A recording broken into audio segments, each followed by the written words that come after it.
to a special Carroll County Excursion episode of Brutal Battle. So this is one of our beer excursion episodes, and yes, I'm saying Carroll County because all three of the breweries we hit for this excursion were in Carroll County, Maryland. So it made it pretty neat and easy for us to categorize it as such. So we're just going to go through and talk about our experience at each one. We have one beer from each of them, and then we have a bonus beer at the end. So we still have 4 beers like we normally do in these episodes. And yeah, we had a fun time. Mm-hmm. Let's get right into it. So our first one was on our list because they had actually reached out to us. So who had reached out to you, Rebecca? Dan Flynn. With?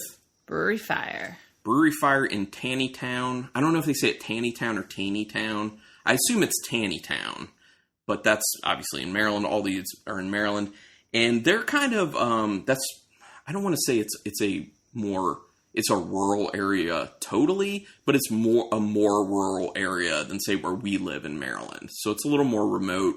They don't have a lot of breweries super close like you do in a place like Baltimore.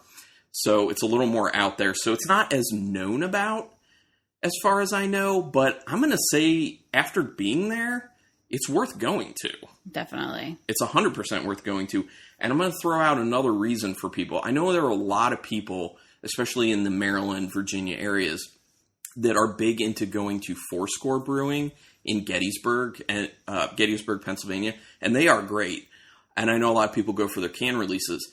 Taneytown, on the way. Literally, Brewery Fire, if you're going that way, on the way to Fourscore. So I would say definitely stop in on your way up or on your way back. It's 100% worth it. They have a very sizable tap list with a lot of different styles on tap. So there's definitely going to be stuff that people are going to like. So let's crack the first beer we have here so we can get to sipping on beers, because I know, Rebecca... Yeah, I'm thirsty. You always like to have something to sip on, and then we'll just talk about our experience. And this is one we actually didn't have when we were there. We just picked Correct. It up to go. So we don't know about this one. So this is their Carroll County Common, which is a steam beer that is 5.5% alcohol. And this one's in a 16-ounce can. We have one crowler in this episode, but the others are 16 ounces. Now, this is interesting because I don't really see people doing any like commons, which are, typically like steam beers. So, I haven't had a beer like this style-wise in, I don't know how long. It's been a long time. The only one that we could think of was Anchor Steam. We've definitely had another steam beer or a few other steam beers since then, but what are you looking at? Oh, it says a percentage of sales will benefit the Brewers Association of Maryland. Oh, okay. Well, that's probably why part of the design of the label has a Maryland flag. And BAM. Oh, yeah, and the Brewers Association of Maryland emblem. I guess it was made probably with local malts and local hops, because it has a Manchester, Maryland Horst hops. That's cool. And Dark Cloud Malt House on it. Hell yeah. That's awesome. We love local sourcing, so yeah, that's super cool. Thanks for catching that. That's good to know. Very orange. Yeah, it's like an orangish, amberish color. A little bit cloudy, I but thought it was going to be lighter than this. Yeah, actually, when I think steam beer, I do think lighter than this, but that may also just be what I don't necessarily remember about steam beers since it's been a long time. It smells like so malty and grainy. Yeah, it smells a little bit like when you go to a brewery and they've been brewing and you smell just like that malt grain, spent malt grain smell. It's such a nice, like, nostalgic smell. It is. It is. It's like the smell you associate with the brewery. Yeah, 100%. I'm going to say this. I'd wear this as a fragrance. Oh. I would wear this as a fragrance. Please don't. I would. I was just saying I would do it. Because I'm that into beer. I'm getting a little honey. Definitely some honey. Some slight straw notes. Yeah, I would say straw hay. But yeah, there's like a slight sweetness on the nose, but there's also this kind of like dryness on the nose as well that makes you feel like it's going to have more of a drying finish, that it might have like a nice refreshing snap to the end of it. But it, mainly smells like a little malty sweet, which I like a malty sweet beer from time to time. I think it smells good. It does smell good. Going in.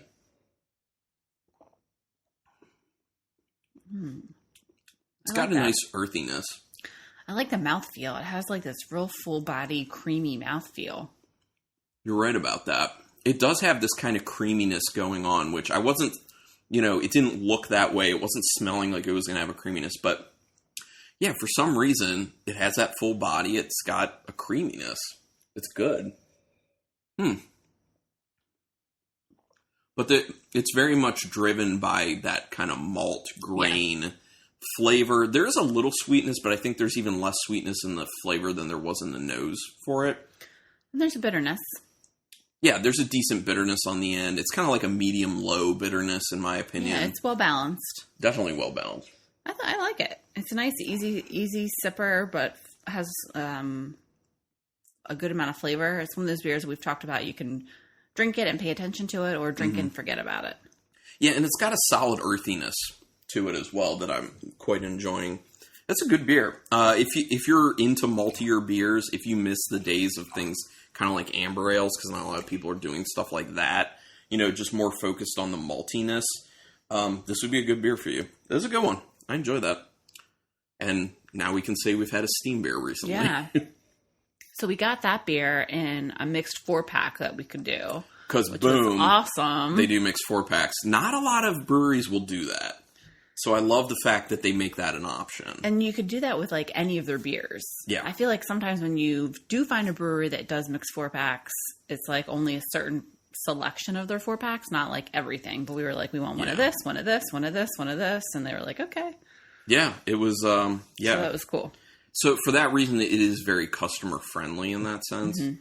I mean, everybody there was super friendly. So let's talk about the things that we liked there with our experience. I honestly don't have anything I disliked about it because it was a nice experience at that place. And obviously people, if you've been listening to this podcast long enough, you know that we're not going to hold back on our actual opinions. So if we didn't like someone, if we didn't like someone, yeah, we'll tell you that too. We would tell you that too. But if we didn't like something, we were also going to tell you that. So we're just going to talk about what our experience there was. And it was extremely positive and extremely fun. And I think part of what plays into it is the feel. It's our type of place. Mm-hmm. Like it's the place we typically like to go. It's very nerd driven. There are a lot of like nerdy things decking the place out, like video game referencing things, some Dungeons and Dragons, Star Wars, the game Portal. They had a companion cube there. They had an amazing mural in their beer garden out back that was like all 80s and I think a little bit of 90s references to like movies and pop culture stuff, which was really super cool. So they have plenty of seating inside, plenty of seating outside. But you definitely know it's one of those smaller breweries because when you go in, like, there's not a whole lot dividing where they actually brew and where you're sitting and drinking your beer. So I like those feelings because I feel like it makes you feel closer to the product in a way. And it just feels quaint, in my opinion. It definitely was quaint. Yeah. Plus they had some really cool touches, like flourishes to things, kind of like their tables were not shaped like normal tables. It looked like they kind of just had pieces of wood cut in just whatever shape they were cut and then finished off as tables. So they were kind of like whatever shape. I wonder if I'm assuming that was probably someone local. Probably. Because they were also telling us about their beer samplers. Paddles. Yeah, their beer paddles, which one is like a sword. It literally is like a carved sword with a lot of good detail to it. And it's a 4-beer sampler that goes into that sword. And you can obviously just grab it by the handle and just take it one-handed. Yeah, and it says Brewery Fire on it. It says Brewery Fire on it. Pretty cool. And they were also showing us that they have been working on kind of a prototype for one that's shaped like a shield that is kind of like the ultimate sampler. And it looked like it had like 12 on there. Probably was like every beer on tap. Yeah, which is how many taps they had. And which is ultimately what we did. Yeah. Because we did 3 samplers. At first we did 2 samplers because we were like, there's enough that we really have interest in just looking at the menu that we want to try 2 samplers worth. That was no problem. But then after we did that, we were kind of like, if we just get one more sampler, we're trying everything. And what we've had, we like. So I don't think we're really taking a risk in this sense. So we went all the way. Yeah. So here's what we ended up having. a New England style IPA called Eat My Shorts, Dude. Which I really liked. Well, okay. I know it's not your style. Right. And it's not typically my style either. But for style-wise, it was good. You listeners, you know, I'm not big on New England style IPAs. I'm not big on hazy IPAs. But I was fine drinking it. So that is saying something for me. I do think they had one other New England style IPA. I liked this one more. Yeah, I did too. For sure, the Eat My Shorts was better.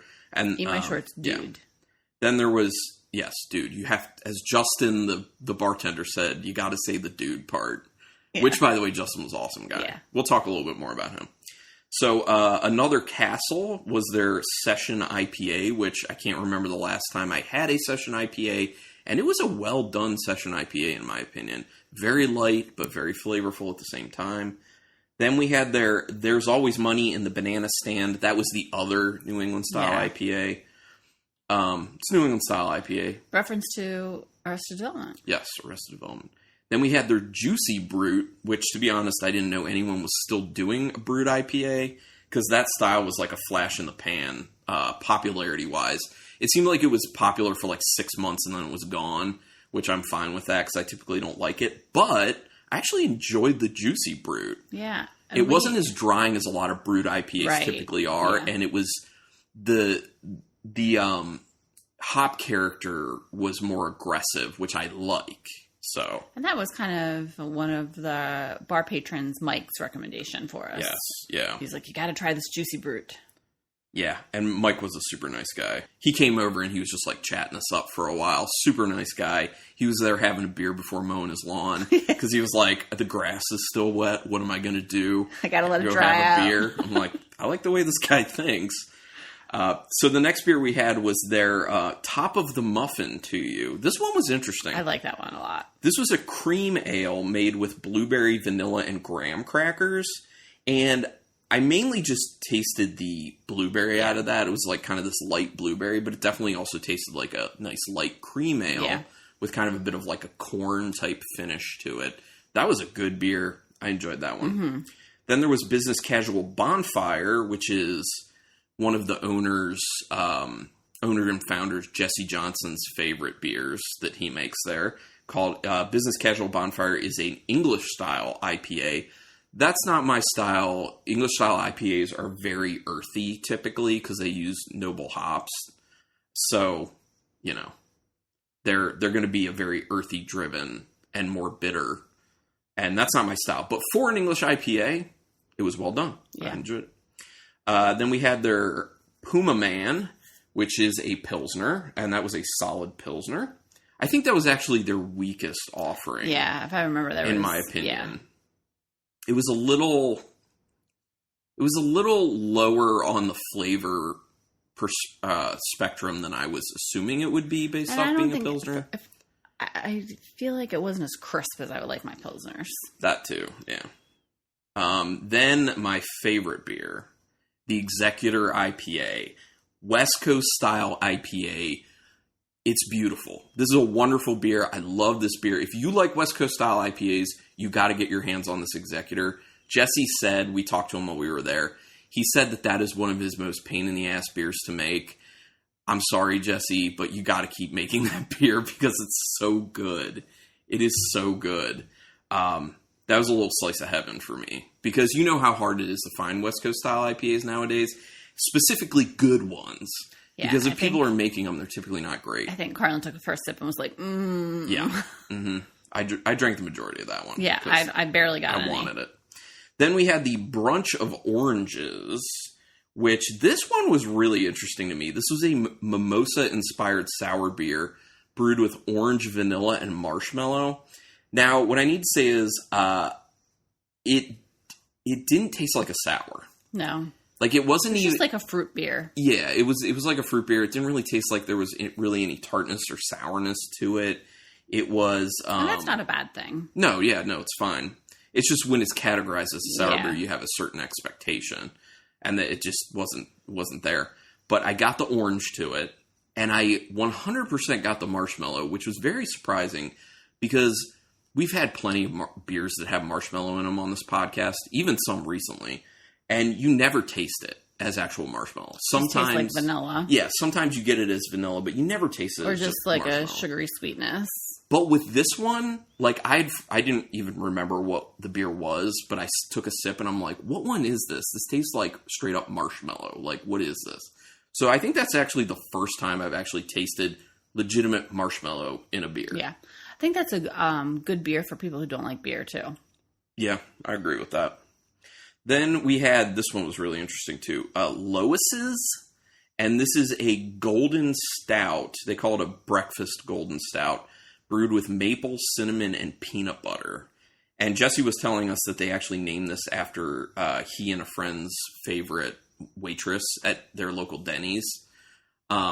Because she would like hook them up with some extra pancakes from time to time. And I will say, like, it tasted like pancakes. Like, it was more, I wasn't getting the peanut butter, honestly, and I wasn't as much getting the cinnamon, but it did definitely taste like maple syrup pancakes. And it was a lot lighter. For a golden stout, it was a lot lighter than I thought it was going to be, but that was good. I actually enjoyed that aspect. I really like that beer a lot. Yeah, it was a great one. Then the participation trophy. Also which very good. I think this may be my second favorite that was there. It's a tart and refreshing beer with, so it's just a sour, with cherry, blackberry, and raspberry. One of the things I love about that in particular is nowadays when breweries are doing sours, a lot of the times they just have a ton of puree sitting in it. And that makes it so you kind of have to like chew the beer. And I don't really like that much. This didn't have that. Had all the flavor of the blackberry, raspberry, and cherry without making you have to chew the stuff. Mm-hmm. So that was nice. And then to round it out, the last one is Murica, which just was a lager. Which was really good. I like that one. It was good. And they also have another version of it, which is with lime. Which we did get, but we're not going to have it on podcast at any point. We are going to do a brewery showcase episode for Brewery Fire because we got enough beers there. Plus, Jesse actually gave us a 4-pack of Executor and something special that I won't tell you what it is because it'll be on the showcase. So just know that's coming. Oh, so like I said, we met Jesse Johnson. Great to talk to him. Talked about a lot of stuff. He also had going on that day his hot dog stand outside that was called Frank and Stein's with a Frankenstein's monster picture on his shirt, which I love because I'm big into horror. Plus, it's funny. So that was great. And I actually got a hot dog, which I haven't had like a legit hot dog in a long time. It was really good. Carlin was like raving about this hot dog. I know. It tasted great. I mean, I feel like, maybe I'm wrong, but I feel like whatever hot dogs he was actually using were really high quality hot dogs. And they were big, too. They were pretty big. It was a big ass hot dog. How much was the hot dog? $4? $4. Wasn't bad. $4? Yeah, real good. And I just got ketchup mustard. That's how I do it. Were there other options? Yeah, there were other toppings. I don't remember what, because I was so focused on just getting the hot dog. And I was also just kind of chit-chatting with Jesse about, brewery stuff, which is fun. Nice guy, really nice guy. So yes. And Justin, their bartender, Justin, who was there. Beer tender. Super nice guy. Yeah. Had some good conversation with him. Hopefully he listens to this. Shout out to you, Justin. And also hopefully Mike gets to hear it, the bar patron who was there, because he was a fun guy. Nice guy. Just great ambiance, really good beer, and it was a great experience. So people definitely check out Brewery Fire. I feel like I don't hear people talk about it a whole lot, and I know they're distributing their beer a little bit, at least a little bit, because I know I've seen some at Wine World near us. So really? Yeah. So they are distributing here and there. I just don't know how far and how much. So anyway, then from there we went to Pub Dog. Yes, Pub Dog, which Pub Dog's been around for a long time, actually a pretty long time, and I think they have like 3 or 4 locations throughout Maryland. And I know at least for a while they've been doing a bunch of contract brewing as well. I think they might still be doing that. So Jesse informed me actually though that their current head brewer is Brandon Stanko, who used to be the head brewer at Duclaw Brewing. He was the guy who was the brewer right after Jim Wagner left, who was Duclaw's original brewer. So he made some good beer. So I was like, okay, so we can probably end up getting some good stuff. So we'll tell you about our experience at Pub Dog after we crack the beer we got from Pub Dog. their Agave Lime Cerveza, which is a Mexican-style beer brewed with agave nectar, with key lime juice and natural flavor added. And it is 4.9%. Nice and light. In a 16-ounce can. And we did have this beer when we were there. We did, yes. Well, the thing is, they didn't have a lot. They only had 2 beers in cans, or you could get a crowler, which we didn't really want to commit to a crowler. Yeah, we don't want to commit to a crowler on it. We're trying not to commit to crowlers because we don't want to, have to feel like we have to go through a bunch of beer in a certain period of time. It's such a commitment. It is a commitment. That's why the cans are better. Okay, so this is a little orangey, but pretty yellow. Pretty yellow, very clear. Yeah. Some nice clear beer there. What does it smell like? Lime. Tons of lime. With a nice backbone of sweetness from that agave nectar. The agave nectar really is there, but it's definitely underneath that lime because the lime's so robust. It smells really good, but it's almost bordering a cleaning product. Yeah, I can see that. I can agree with that. Definitely. All right, I'm going to go in. You definitely get the agave lime way more in the flavor than you do in the smell. It's adding a decent sweetness to it, but it's also finishing kind of dry. I like it. I keep going back and forth if I like or don't like the level of lime in it. Because it is pretty lime forward. I will say this. The lime is less in the taste than it is in the smell. Yeah. By far, actually. So I do feel like the lime and the agave nectar are a little more balanced when it comes to the actual flavor. It's a solid beer. I mean, if you hear agave lime light beer... I mean, it's exactly what... Right, it's good. It delivers. I mean, it's exactly what you think you're going to get. You get. It's definitely better than its, macro counterparts. Right.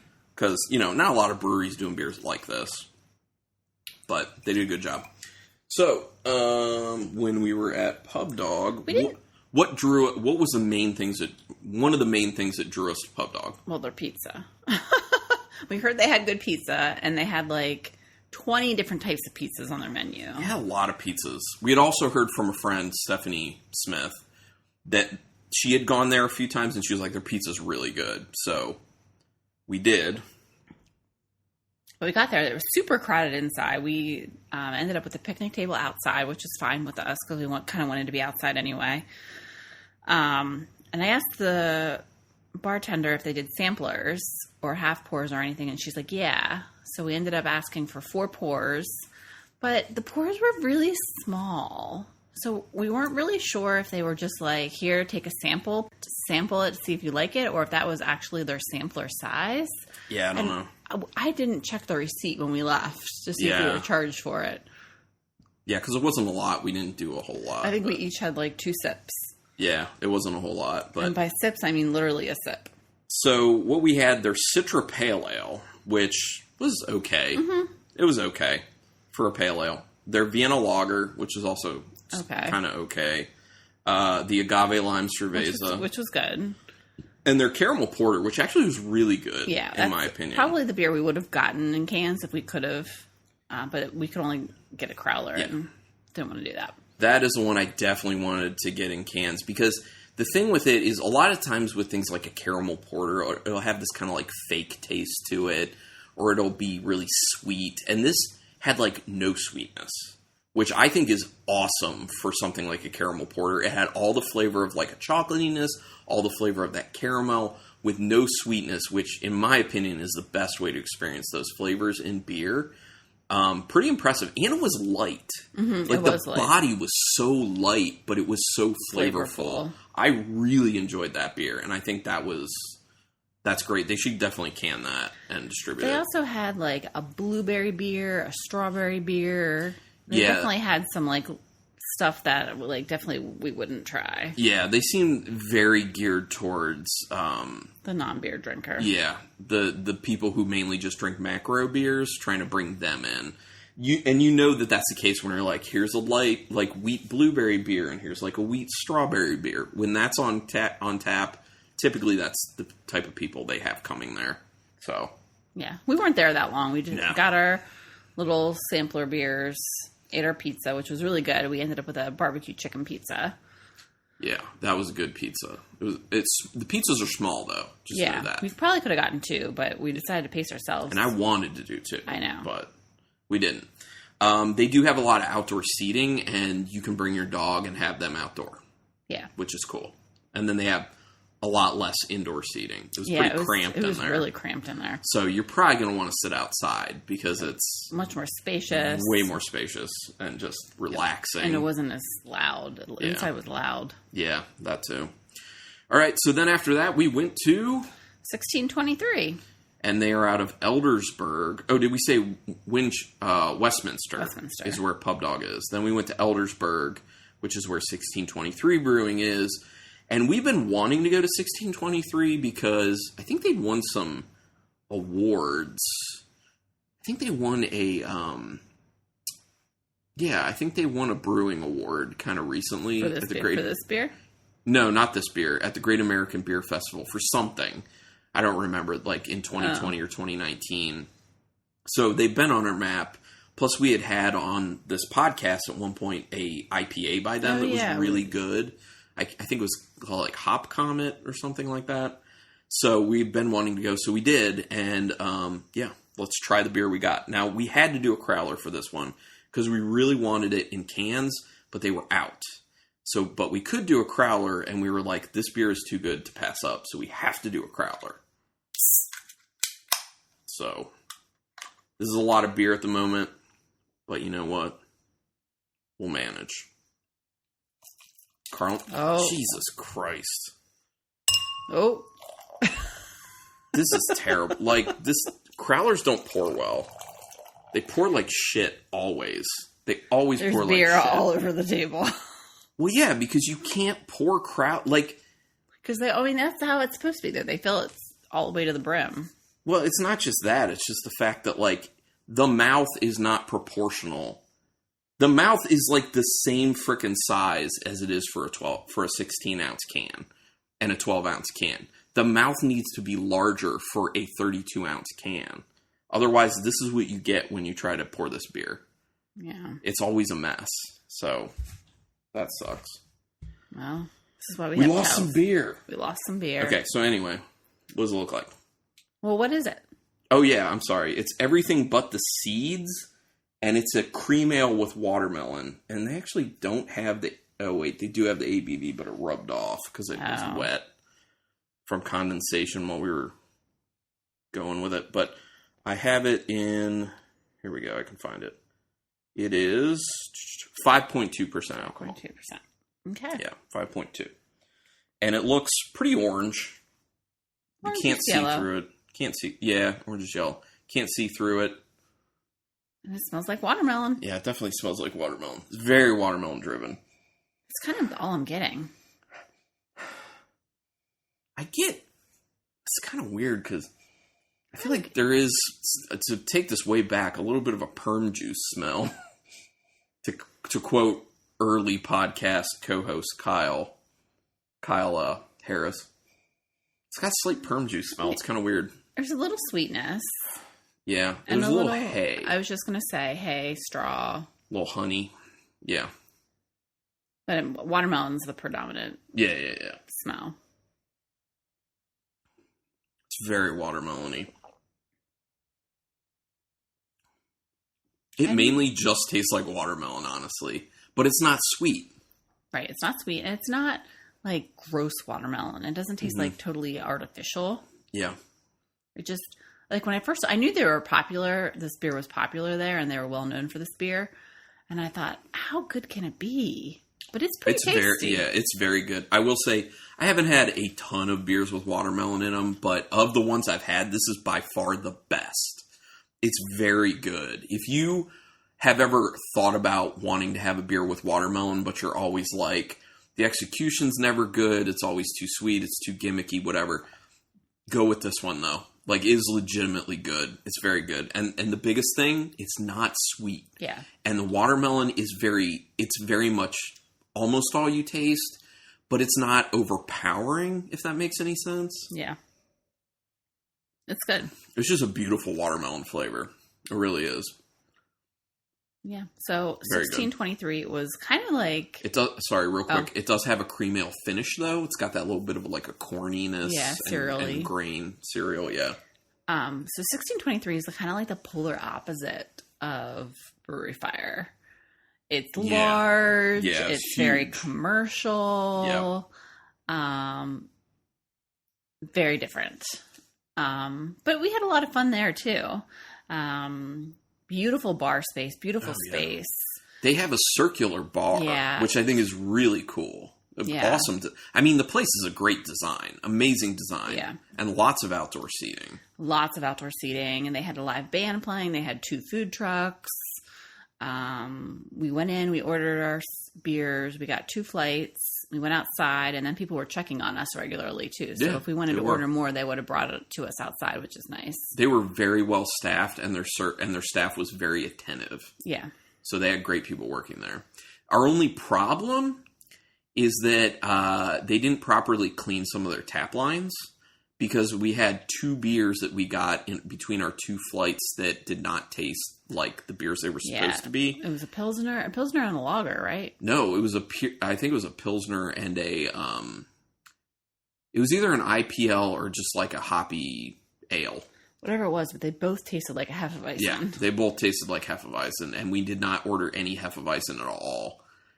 They both tasted different, but also predominantly like Hefeweizen. So that's how you know their tap lines were not properly cleaned. So that is a big issue, I will say, with that place, because you really don't want to fall into that as a brewery, because you're potentially turning off customers.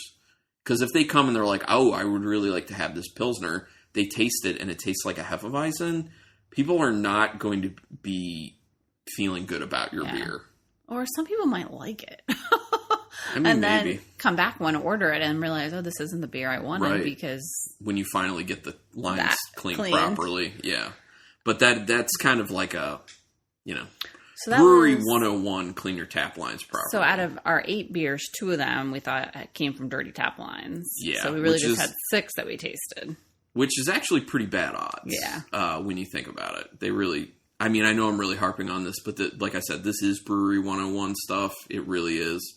But overall, we really did enjoy our experience, and we would definitely encourage people to go to 1623.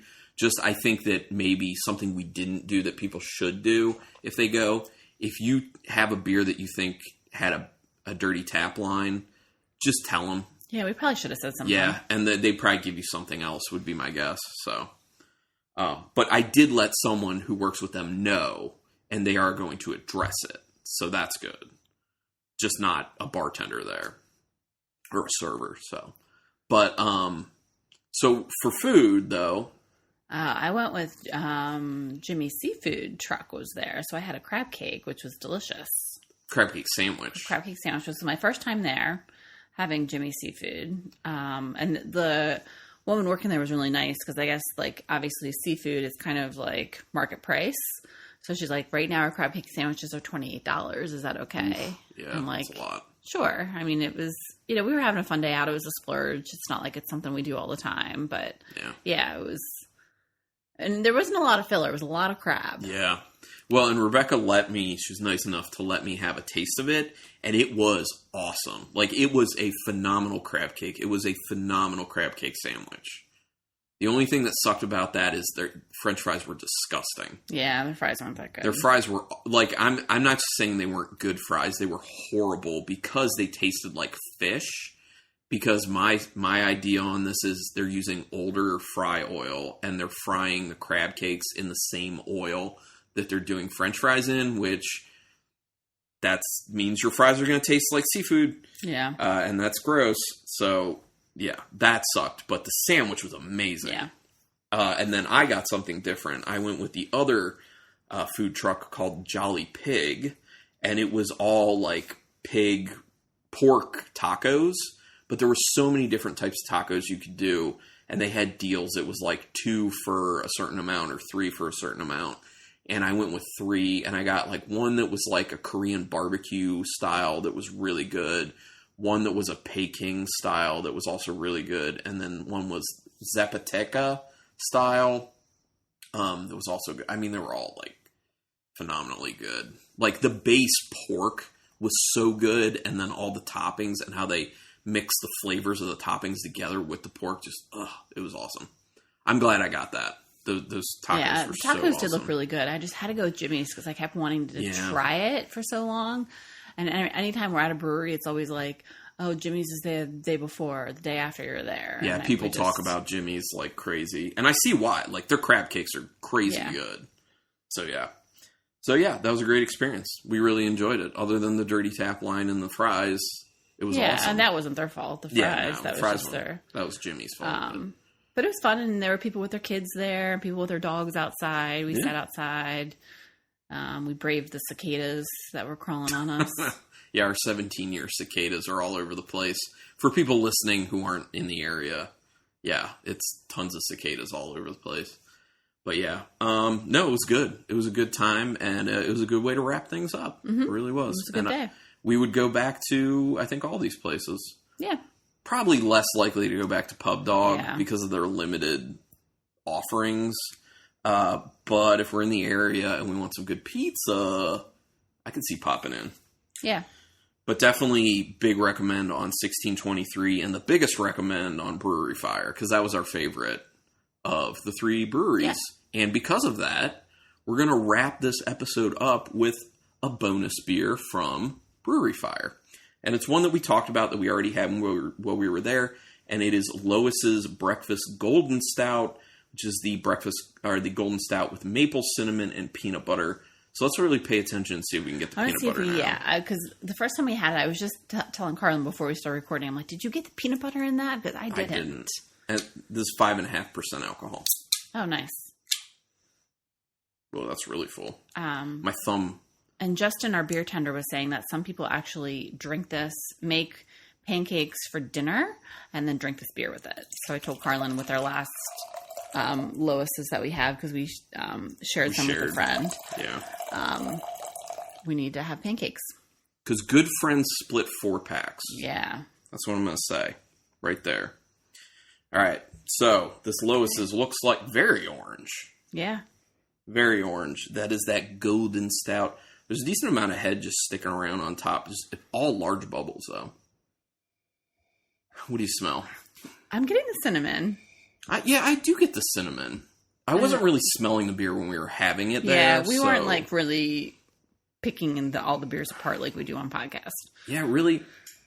I don't think I'm getting peanut butter, but I am getting the cinnamon and definitely the maple. Definitely the maple. The maple is definitely the star. And that's basically all it smells like. It smells good. It smells good. And we liked it when we had it there. Oh, yeah. See, this is the level of maple I can get down with. Like, if you know me, if you've been listening to this podcast enough, you know I'm not big on maple in general, especially maple in my beers. But the level that this is and how it blends with the cinnamon, because I am tasting the cinnamon in it, how it blends with the cinnamon and just in with the Golden Stout malt base, it's really good. See, I feel like you would, because I feel like this is a lot of maple. I'm surprised you like it. No, okay. It's a lot of maple in comparison to all the other flavor notes. But it's not a lot of maple in general. Does that make sense? Mm-hmm. I like that. Love it. And it's a very light body, which is very nice with it. It just tastes like pancakes. It tastes like maple syrup on pancakes, and it is a good beer. This is a very nice beer. I really enjoy it. I wonder if the peanut butter is giving it that kind of like bready, pancakey note. Oh, maybe because of the proteins. That's a good point. I don't know. That's a good point. Yeah, so maybe you're not so much just getting it because it's really doing something on the mouthfeel. Yeah, maybe. I don't know. It's a good idea. Yeah, maybe. But it is good. It's quite good. Okay, so now, obviously, we had a great time. We look forward to doing more of this type of stuff. And look forward to the Brewery Fire Showcase episode because that lineup of beers is going to be really fun. Mm-hmm. For us. Hopefully for you listeners, too. But definitely for us. So anyway, got to do our rankings here. This is going to be really hard. I don't think it's going to be that hard for me. The 1 and 2, I feel, are close. The 1 and 2 are close here. for me. I like to put mine in order. Okay, yeah. Put yours in your order there. And then here's the beer-soaked crowler. Okay. Gotcha. All right. You want to go first? Okay. Go ahead. So my number 4 is the Agave Lime Cerveza by Pub Dog. My number 3 is the Carroll County Common by Brewery Fire. My number 2 is the 1623 Everything But the Seeds, the Watermelon Cream Ale. And my number 1 is the Lois's, the Breakfast Golden Stout with maple, cinnamon, and peanut butter. So my number 4 is the Pub Dog Agave Lime Cerveza, which is the Mexican-style beer with the key lime, the agave nectar, and natural flavors. My number 3 is the Carroll County Common, which is the steam beer from Brewery Fire. My number 2 is the Lois's by Brewery Fire, which is the Breakfast Golden Stout with maple, cinnamon, and peanut butter. And my number 1, by a little bit, because this was tough, is the 1623 Everything But the Seeds, the Watermelon Cream Ale. That is, like I said, it's the best watermelon beer I've had.